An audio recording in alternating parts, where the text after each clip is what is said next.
While it was thought and practiced as a cultural practice in most African communities, male circumcision has come to be medically proven as an integral part in the matters of health. Conclusive studies have shown that getting circumcised reduces a man's chances of contracting HIV through sexual intercourse by about 60%, just as it reduces women's risk by 42%. In the uncircumcised foreskin, you have what you call the Langerhans cells. The Langerhans cells are a type of white blood cell, and they tend to be in the uncircumcised foreskin to be just shallow, just below the surface.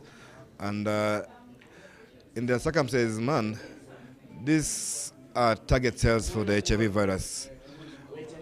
In case they have sex with an infected woman, these target cells are easy to come through, and they attach to these Langerhans cells, and since they are a type of white blood cells, the HIV virus uses it to replicate and reproduce and kill the cell and move on to the next ones.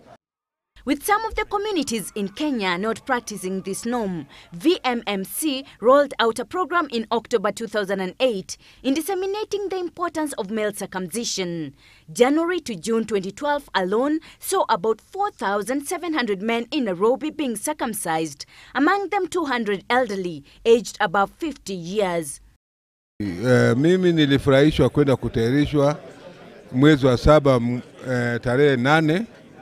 Na kitu kilichofanya niende kutahirishwa ni kuwa na mabadiliko, sababu unajua mtu akiwa msafi ni kitu kizuri. Mostly the reason why I did it is being free from 60% AIDS attack.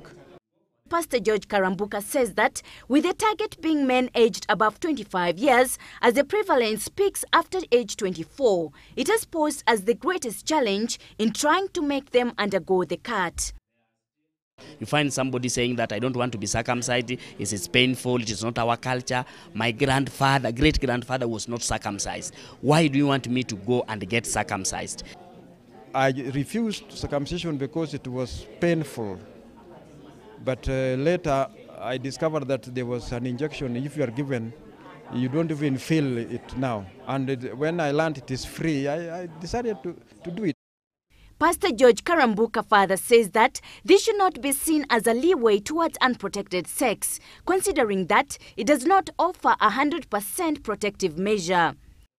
We could keep on repeating that. It is not a certificate for somebody to move around and say that I'm circumcised, I can't get HIV, so I can sleep with any woman, with any lady, anytime. No. So if somebody is going to get HIV after circumcision, it will be just because he violated the rules and regulations.